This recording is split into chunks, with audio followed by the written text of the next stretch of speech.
angkat hatimu.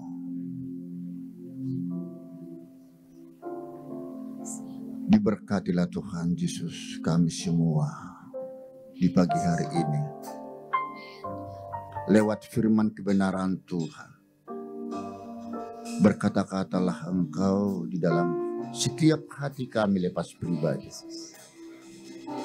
Hanya di dalam nama Tuhan Yesus Kristus.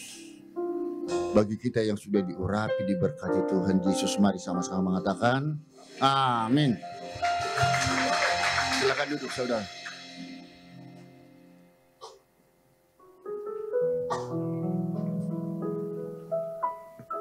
Ya, senang kembali kita ketemu Bapak, Ibu, Saudara, adik-adik.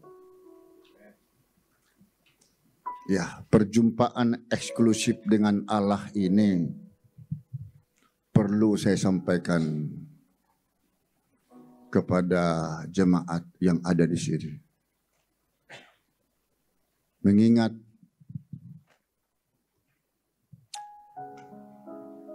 saya pun termasuk, diriku, saudara pun sering prihatin di dalam setiap penyembahan umat Kristiani yang selama ini terkesan rutinitas, tidak terkecuali kepada pendeta, jemaat, pengerja, bahkan teolog. Jika sudah menyembah dan berdoa setiap pagi dan malam, ke gereja setiap minggu, sudah merasa puas hidupnya sebagai pengikut Kristus dan merasakan dia masuk surga. Jadi dia mengenal Tuhan Allah pencipta itu hanya bersifat kognitif dan nalar. Jadi persumpaan seperti itu belumlah sempurna saudaraku, tetapi harus diwejantahkan dalam kehidupan sehari-hari. Jangan terdistrak kepada kamu felase belaka. Hal itu akan membuktikan masih adanya roh kedagingan, sifat-sifat karakteristik kita yang masih kental atau berpotensi melakukan perbuatan dosa. Sekalipun itu hanya sedikit atau sehalus apapun itu. Namun ketika kita mampu mengaktualisasikan, mengwejantahkannya di dalam kehidupan kita sehari-hari, menjaga mulut, ucapan, tindakan, perbuatan, tidak berpotensi lagi melakukan perbuatan menyakitkan sesama manusia. Karena hal itu sangat melukai perasaan Allah. Dendam kusumat yang masih terselubung di dalam hati sanubari yang sulit dihilangkan, and so on. Itu merupakan potret umat Kristiani, rutinitas yang tidak menjadi role model bagi kita selaku hamba Tuhan. Mungkin mengerti maksud saya di sini. Amin. Nah, karena itulah saya sengaja memang mengambil topik perjumpaan secara eksklusif, transparansi, terbuka dengan Allah. Makna perjumpaan dengan Tuhan atau encounter with God itu ketika kita mampu mengwejantahkannya di dalam kehidupan kita sehari-hari, kita akan terluput dari berbagai peristiwa-peristiwa pelanggaran dosa. Mengapa saya katakan seperti itu, saudaraku? Ini ada contoh nanti yang mau saya sampaikan bagaimana Tuhan itu ketika kita sudah menuntun kehidupan kita di dalam setiap program kerja. Ini secara khusus anehnya kepada para anak-anak muda ya. Ini pada umumnya saya lihat anak-anak muda, masih remaja, yang sudah mulai menginjak remaja. Jika dinasihati orang tua karena sudah mulai menyimpang dari berbagai tatanan hidupnya, dia justru marah dan tidak suka dinasihati oleh orang tua. Dia lupa kalau yang melahirkan kita semua adalah orang tua yang tidak bisa dibayar seharga berapapun itu, yang melahirkan dan membesar kita semua. Mengapa saudara harus marah? Apa hak saudara marahin orang tua?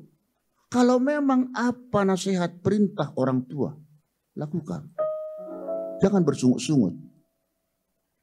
Karena doa orang tua itu khasiatnya tinggi.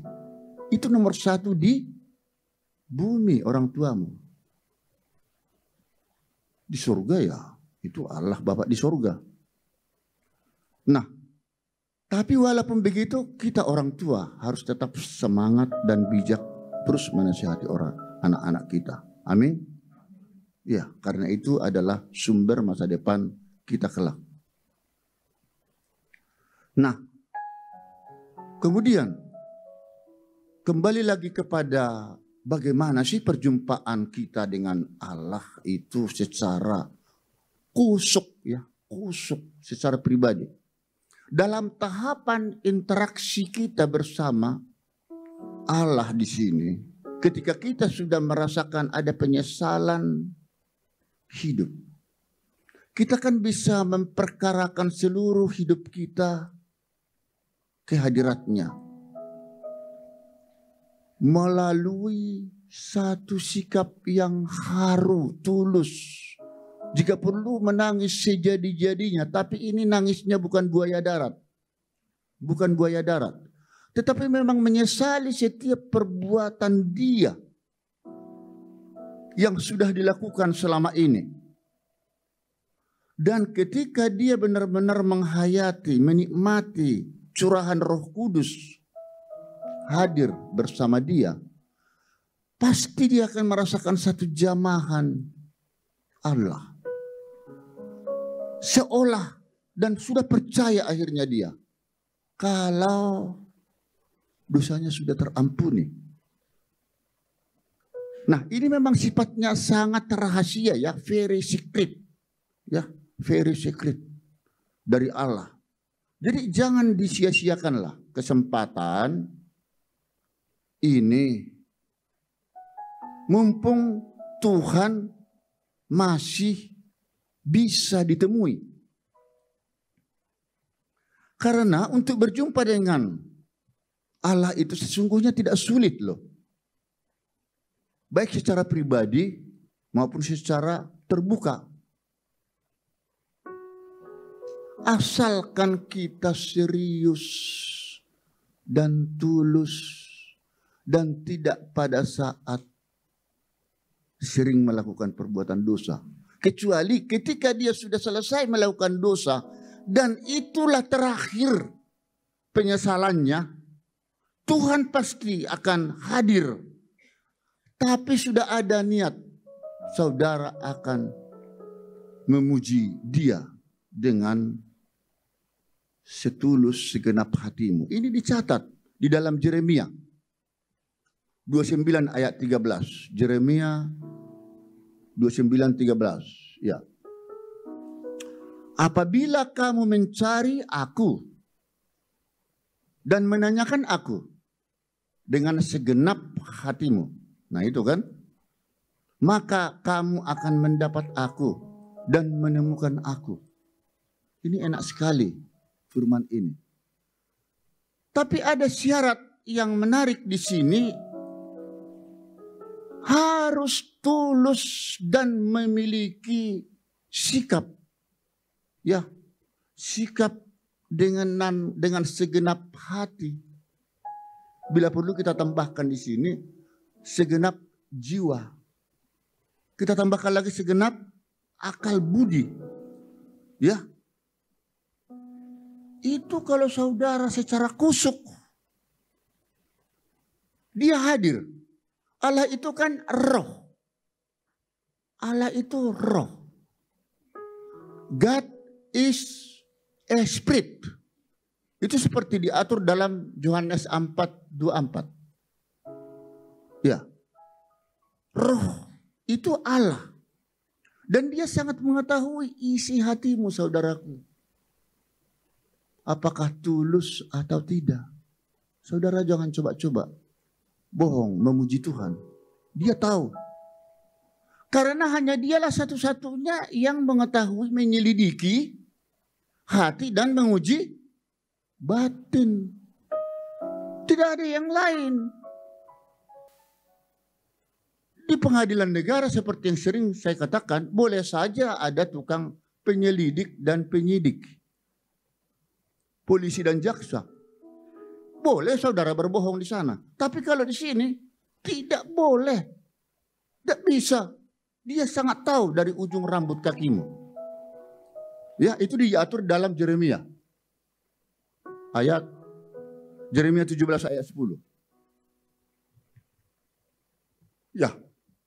Nah, terbukti ketika Allah itu pasti, ya, ketika saudara maksudnya bertindak ke arah kebenaran hidup,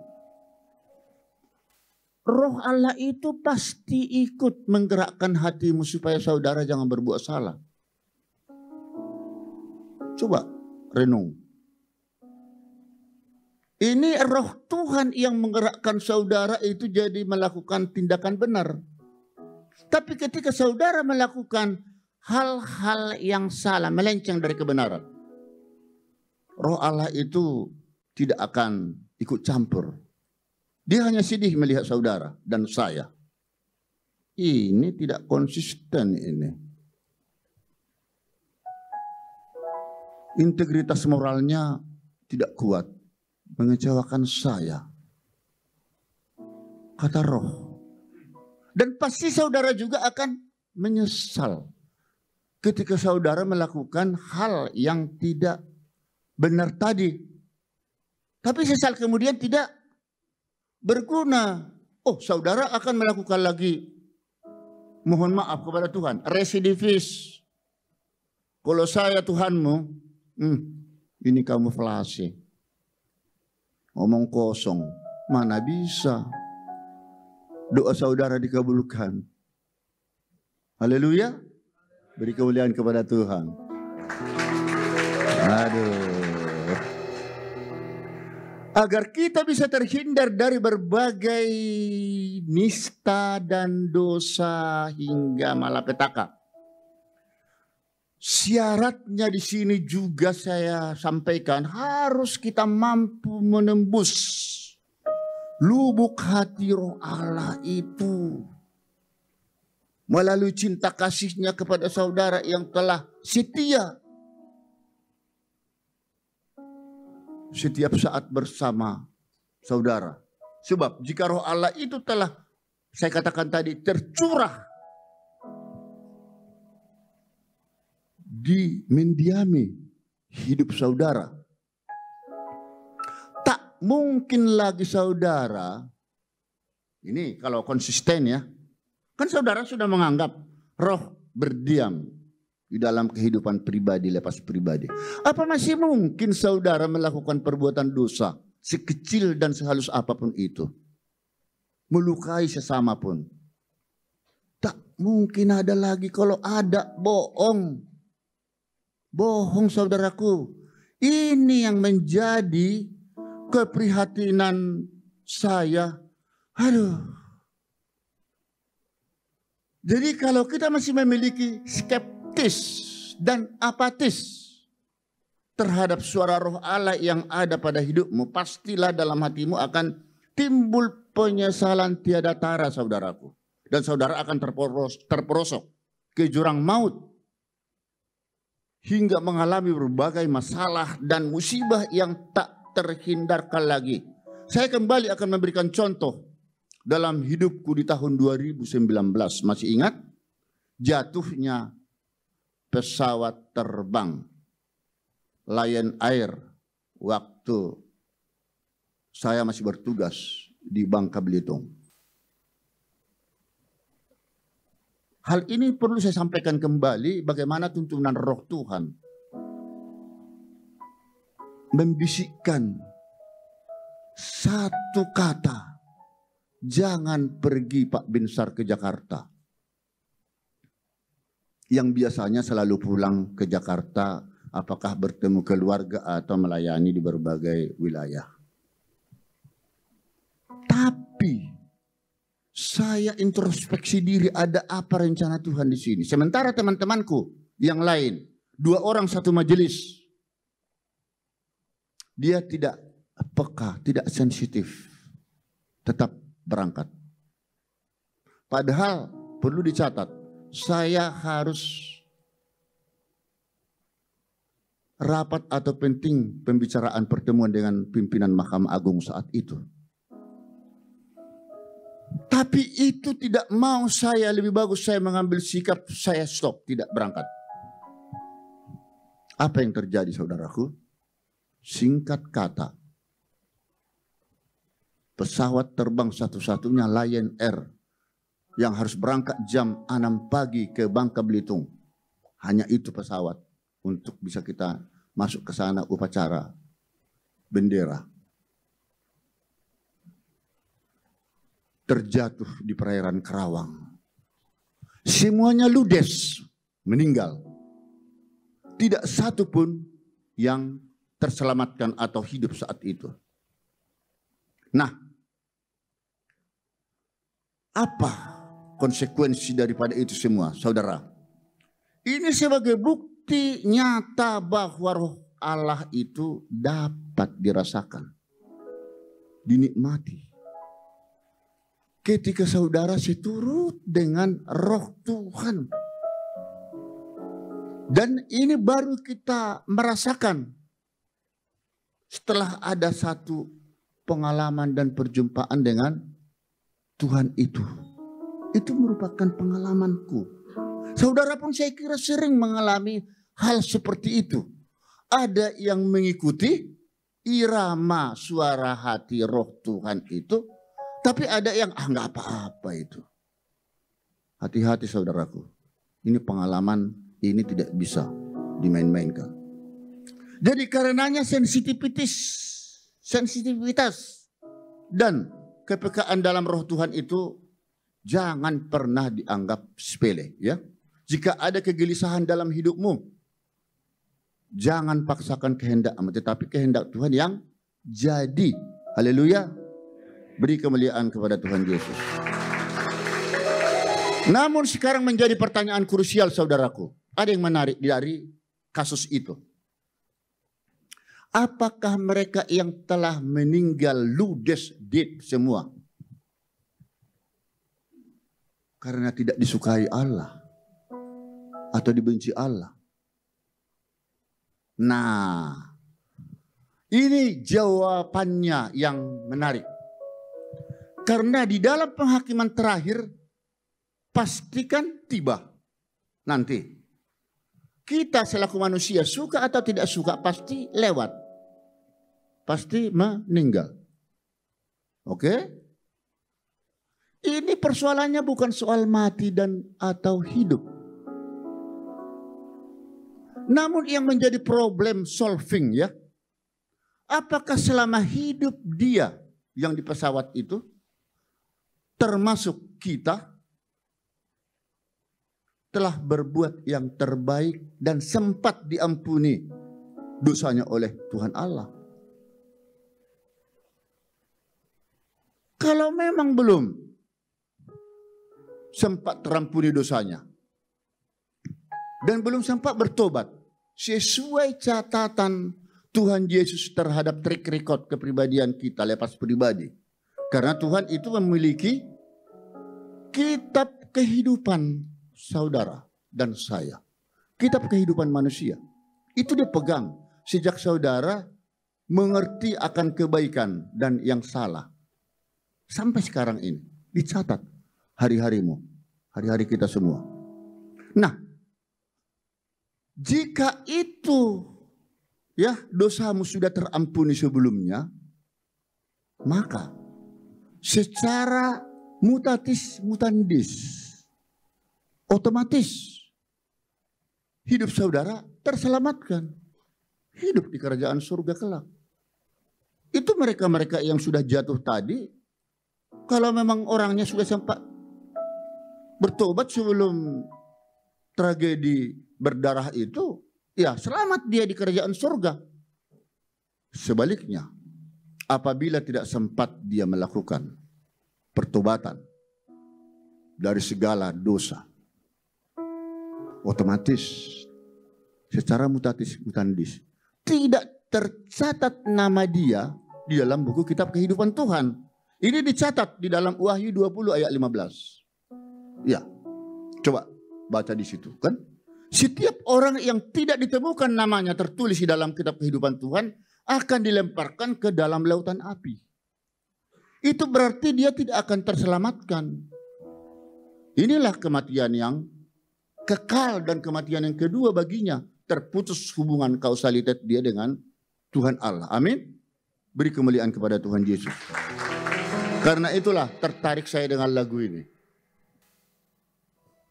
Iringi dulu betapa singkatnya hari ini. Redaksi. Teks.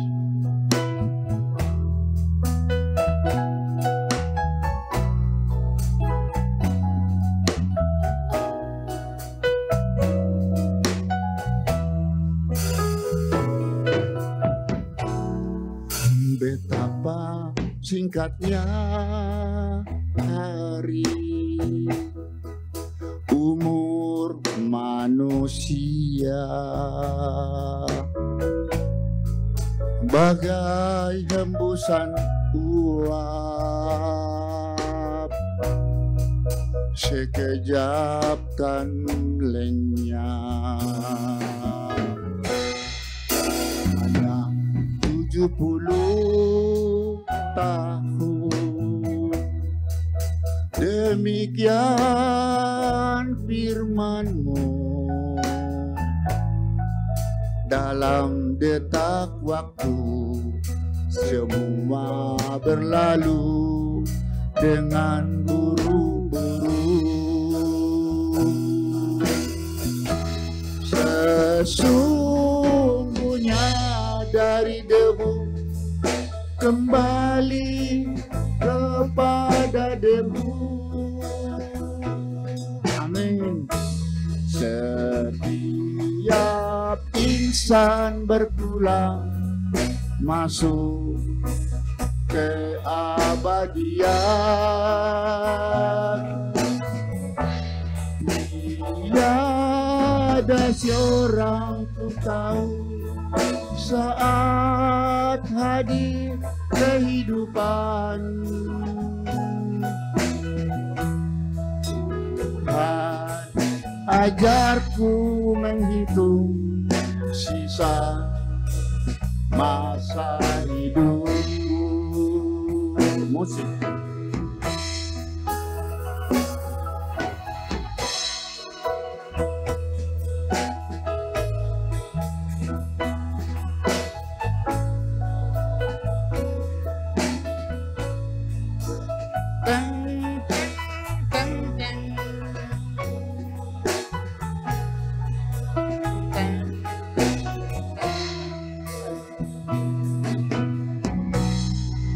Betapa singkatnya hari,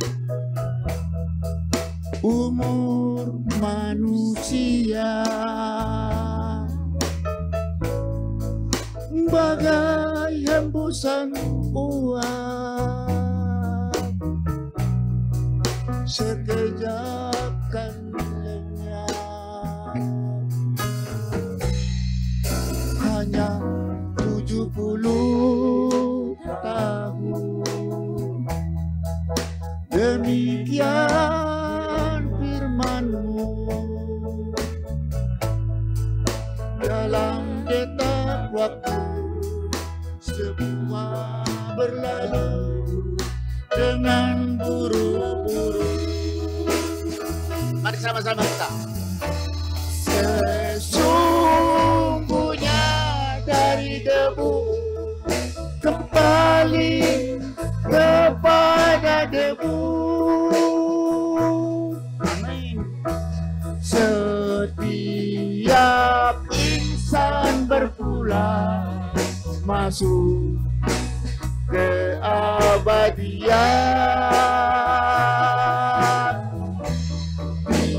Tiada seorang pun tahu saat akhir kehidupan. Tuhan, ajarku menghitung sisa masa depan. Sesungguhnya dari debu kembali kepada debu. Setiap insan berpulang masuk ke abadian.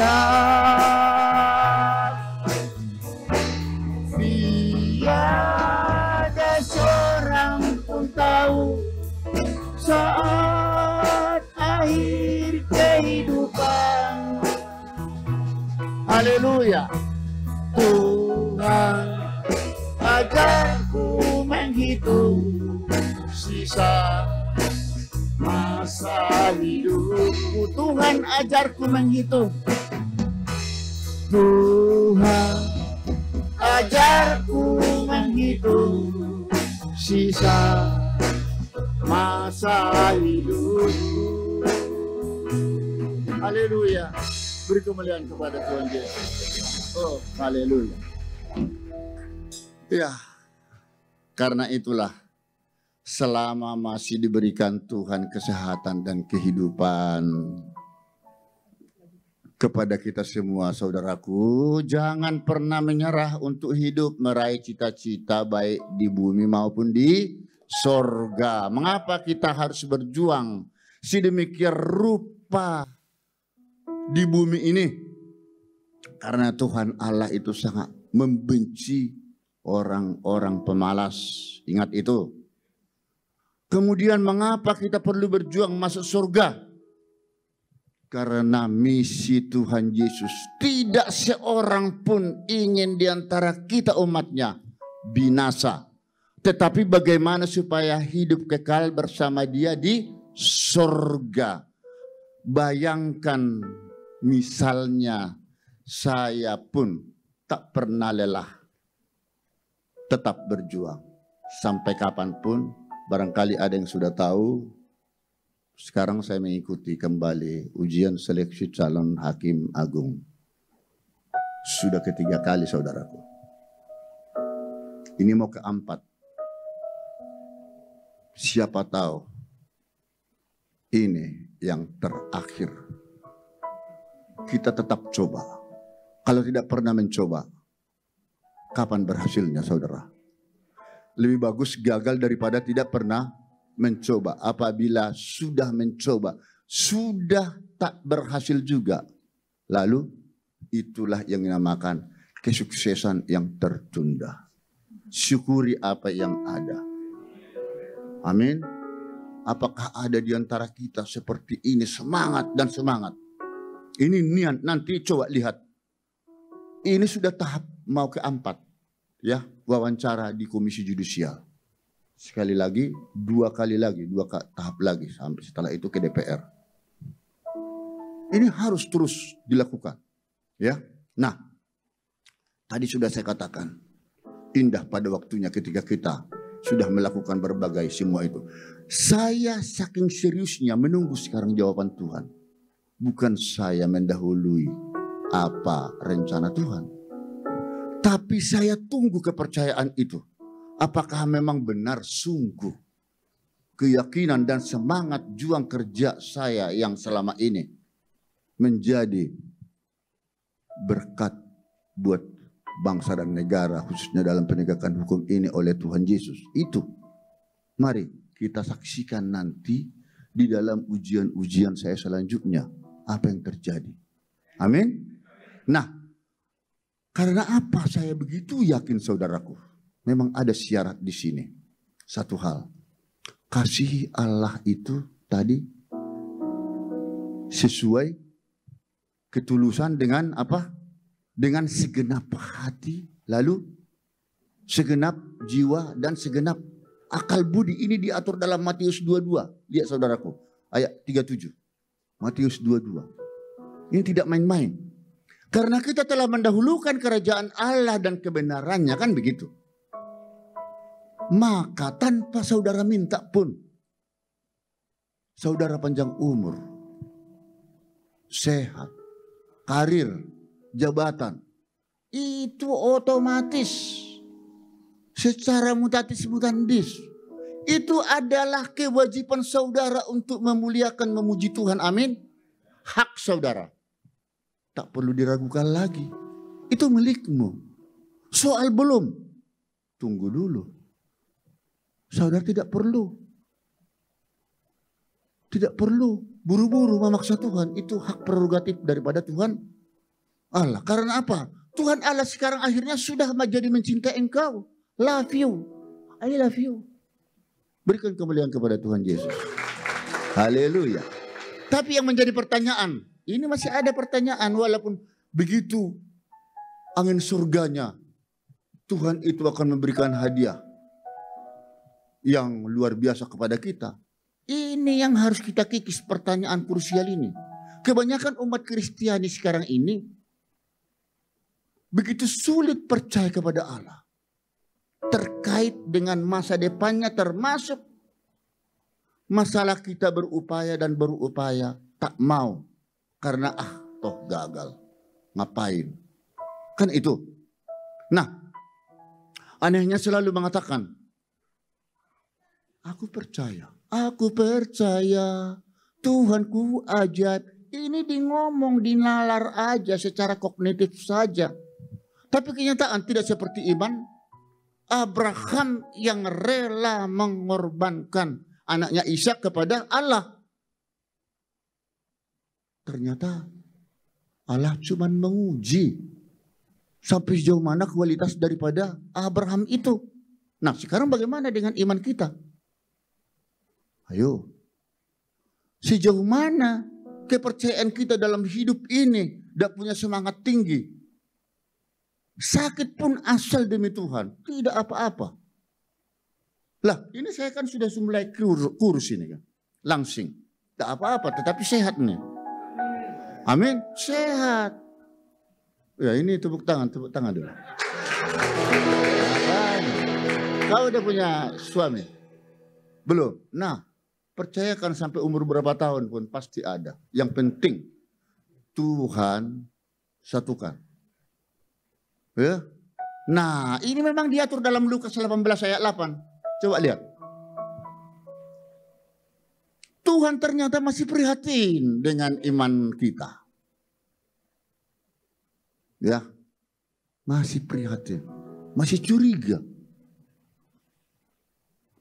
Jika dia pergi itu di bumi ini, apakah manusia-manusia umat saya ini sudah memiliki iman yang luar biasa? Ternyata tidak.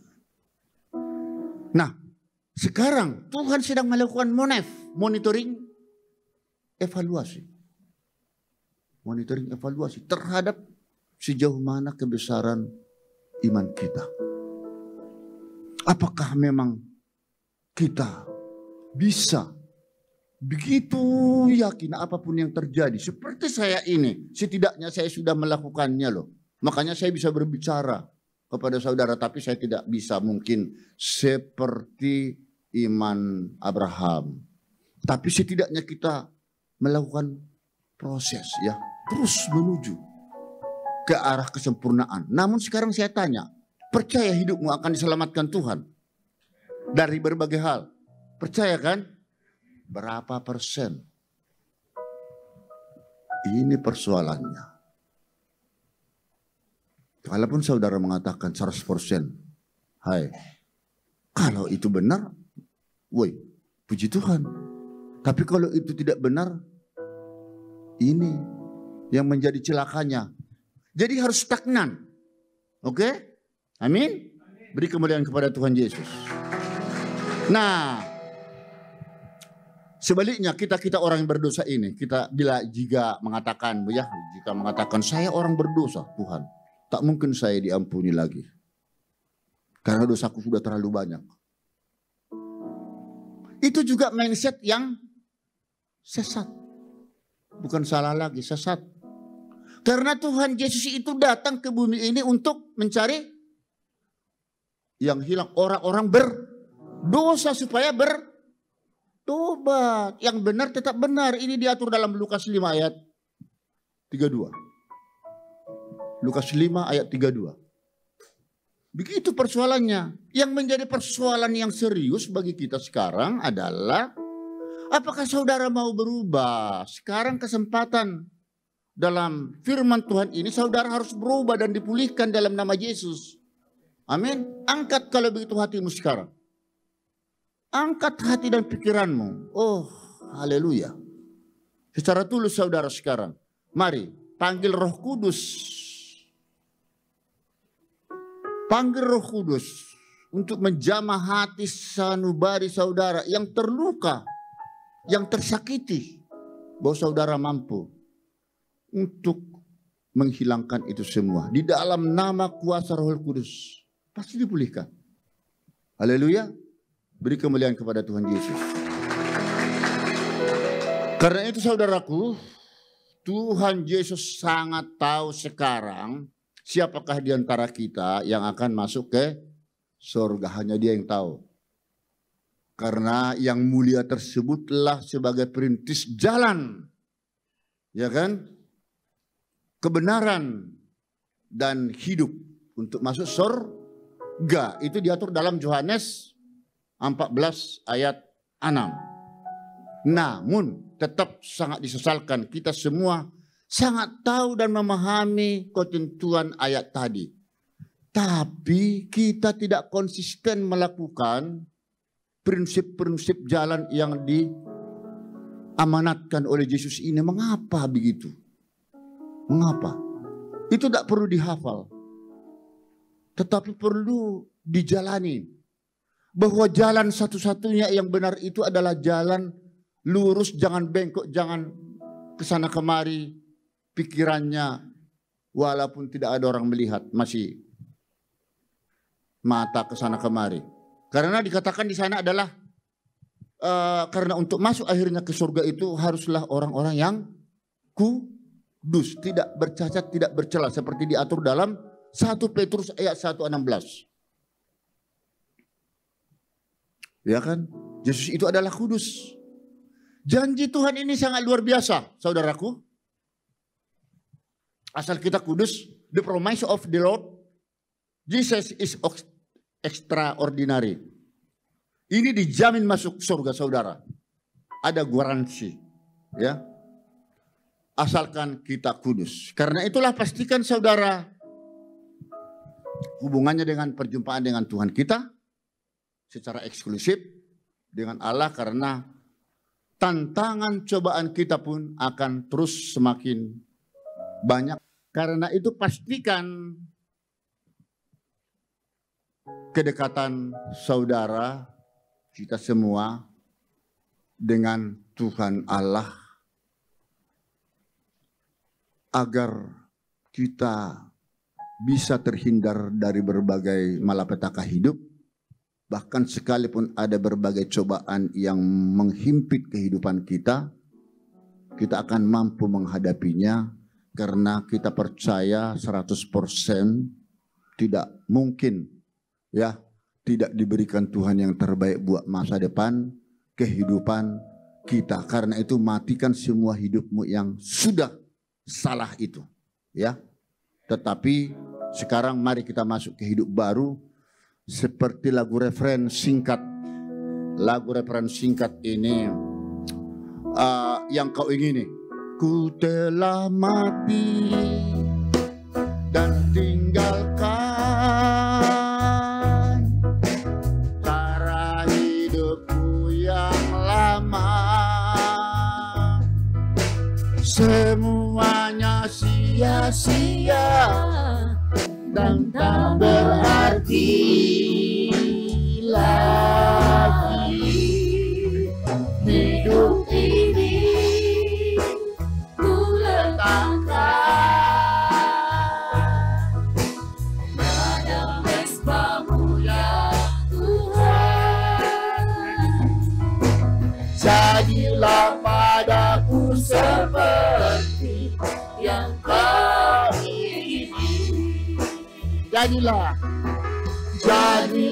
padaku seperti yang Kau ingini.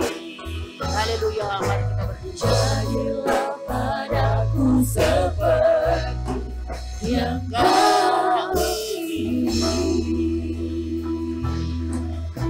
Oh, haleluya. Terima kasih Bapa di sorga. Terima kasih. Oh, haleluya. Engkau sudah memberikan kebenaran firman-Mu kepada segenap kami semua. Oh, ini semua kesempatan bagi kami untuk bertobat, Bapa di sorga.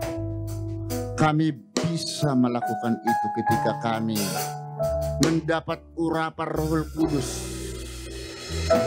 Turunlah ke dalam setiap pribadi lepas pribadi kami Tuhan, sehingga kami menjadi pengikut Kristus yang benar-benar setia menjalankan amanat daripada Kristus, yang tidak mau binasa di hari kekekalan nanti, tetapi semuanya kami bisa masuk surga Tuhan.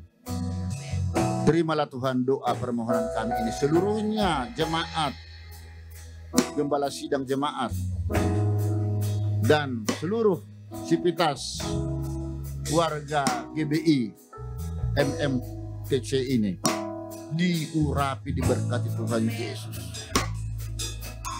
Dan berikanlah Tuhan sejahtera di dalam kehidupan mereka semua.